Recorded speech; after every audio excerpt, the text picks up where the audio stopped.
I have been on YouTube for years, yet I don't have a silver play button.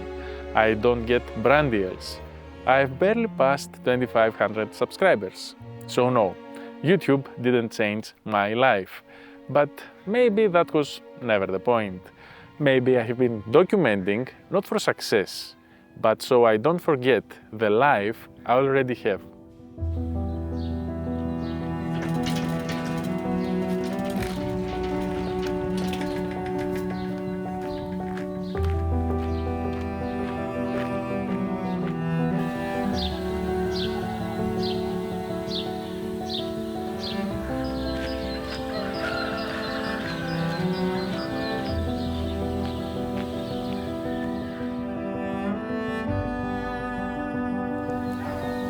I started my day before the island woke up. The air was crisp, the sun barely peeking over the horizon. There's a kind of peace on this Greek island that I can't find anywhere else. Not even back in the city, where I walk every morning too, but it's not the same. There, I'm just one of many. People walking their dogs, rushing to work, passing by with headphones in. But here, on the island, at that little football pitch, just 2 minutes from our summer house, I was alone, always alone. No matter how early I come, I've come early, I never find anyone else there. And I love that. I love the quiet. I love the solitude. I love being able to hear my own footsteps, my breathing, my thoughts.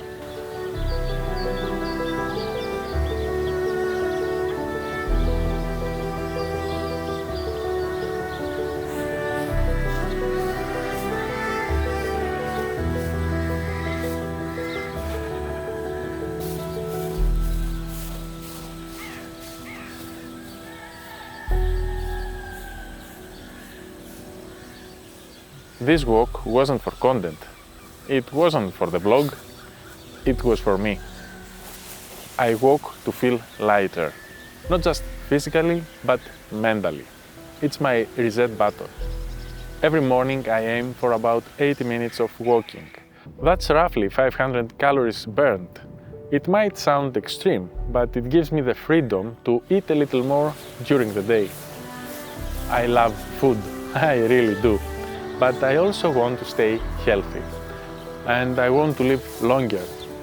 That means I need to stop being overweight.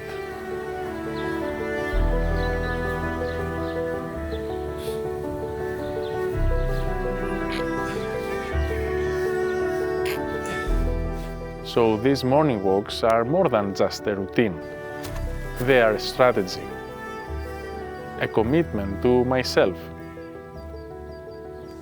Every step I take gets me closer to breaking the 2,500 daily calorie threshold. If I can push that up to 3,000, I don't have to compromise so much at the table. I don't have to feel guilty enjoying an omelette or a piece of cake with my daughter. Because at the end of the day, it's not about perfection, it's about balance. And out there, on the quiet pitch, surrounded by open space and morning light, I was reminded that life doesn't have to be exciting to be meaningful. There was no audience there, no dopamine for clicks or views.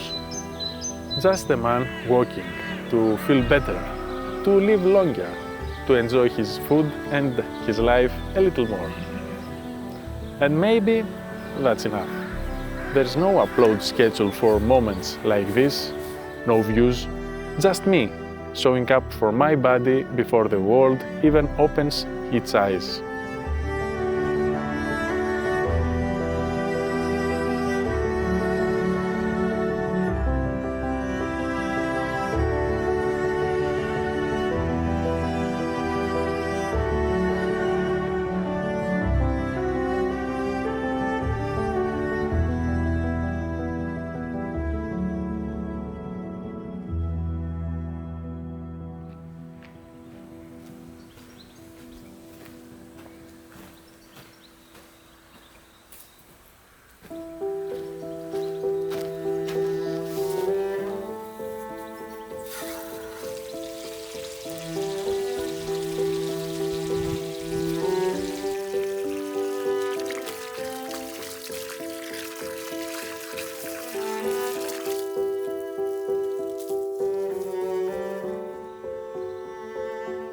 I was back at the house, touching the soil with my hands.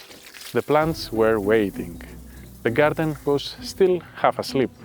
It was quiet, just like the pitch earlier, but this was a different kind of stillness. Watering used to bore me. It still kind of does, but it's also another excuse to stand outside in the soft morning light, to see the sunrise from a new angle, to feel the day begin slowly.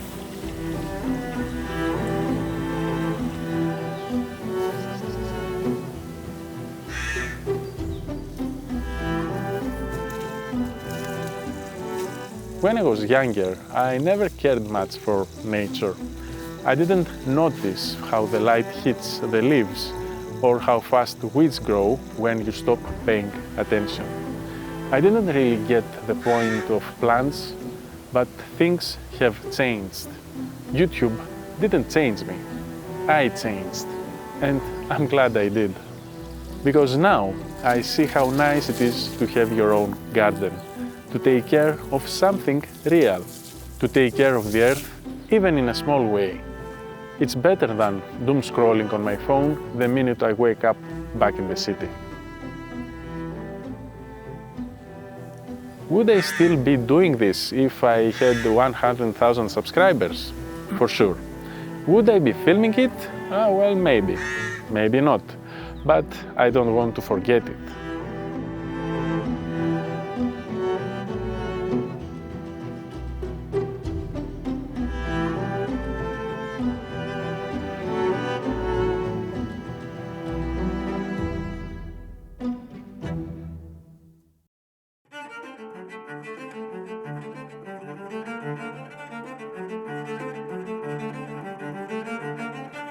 I'm not the only one growing and changing. She is too. She has begun walking to her cousin's house alone, 10 minutes down familiar roads that feel different when she's not holding my hand. I watched her from above with the drone, not for the vlog, for the memory, for the feeling. If YouTube disappeared tomorrow, I'd still remember this moment, because I was there, not just filming it, living it.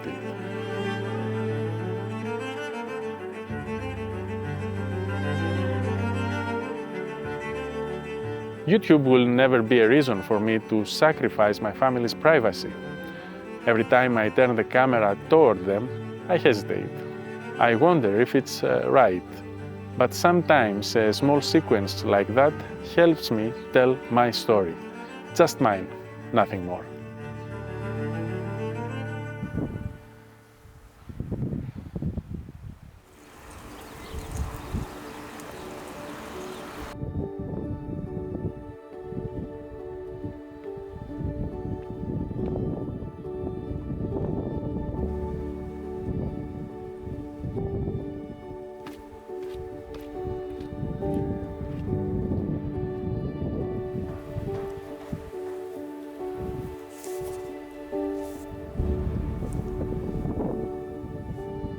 We don't take the car on the Greek island in spring. That's the rule, or at least it's become one. When the sun is soft and the island is still quiet, walking is the only way to really feel the place. If you don't walk it, you haven't truly known it. That's how it feels.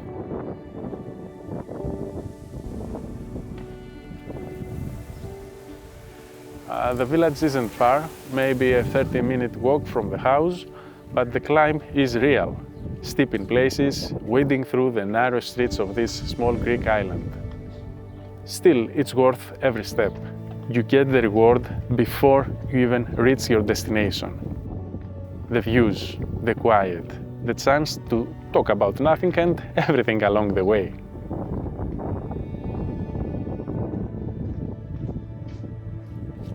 The narrow, traditional streets are like a perfect backdrop to any story I want to tell. And that day's story wasn't anything dramatic, just breakfast, just us. No camera crew, no pressure, no algorithm to impress, just two people walking uphill to eat bougatsa. And that's what I've come to love about living in Skiros Island and documenting my life here. I've said before that this country, this setting, might actually be my unfair advantage on YouTube. And the more time I spend here, the more I believe it.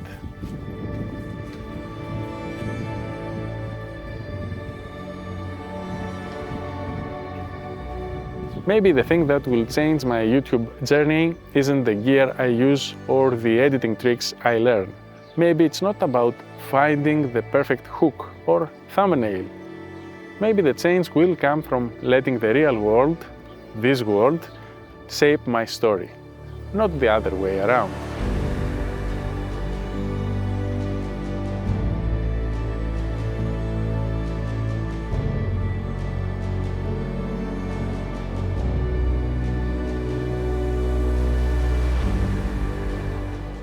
The bakery is just a small place on the corner, nothing fancy, but that's exactly why it feels so special.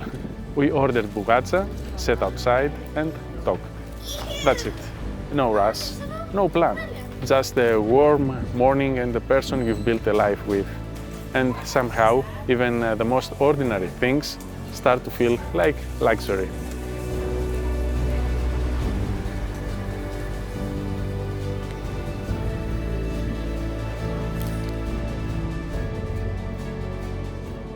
When people think about building a life or a YouTube channel, they picture big milestones, dramatic decisions.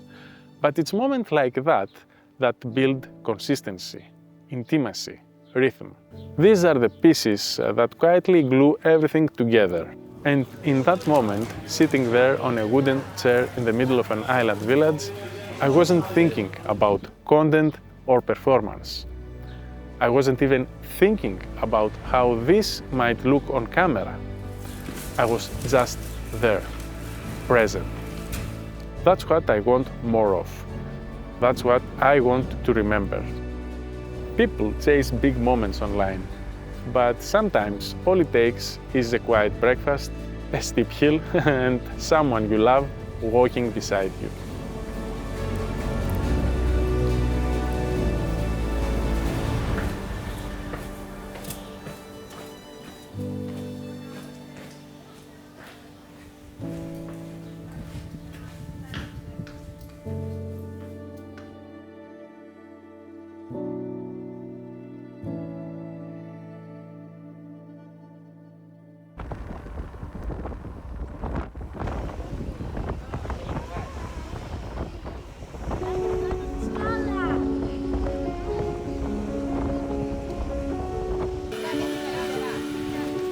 So we had lunch with friends on Easter Sunday.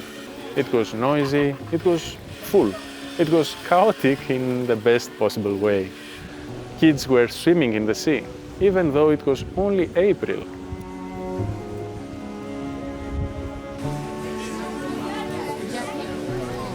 The lamb was slowly roasting. The sun was bright, but I couldn't have imagined a better view that Sunday. It's like we were gifted summer scenes with spring's breeze, the best of both worlds. There was laughter, teasing and storing being passed around like plates. Stories I wish I could turn into documentaries. Stories from the locals that deserve to be heard beyond this island. And that's the power of YouTube. That's the force I want to harness, while I still can at 46.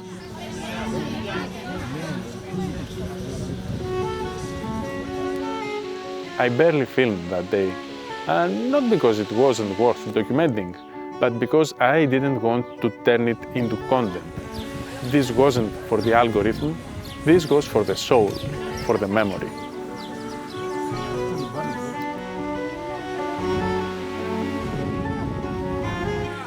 I used to think that moments like that were the breaks between the work. Now I see them as the reward. This is the good part.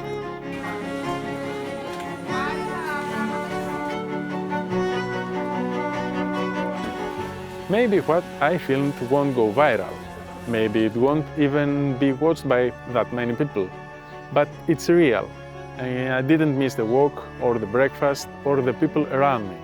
I was there and I filmed it my way. Maybe YouTube didn't change my life because it didn't need to. Maybe it just helped me notice it more. 2,500 people didn't show up to make me famous. They showed up because I was willing to share my life as it is. And for me, that's more than enough. Some days I still wonder if all this filming, editing and sharing is actually worth it. But then I catch a moment I would have missed, a frame that I might have forgotten. And I remind myself that I'm not doing YouTube to change my life, I'm doing it to remember it.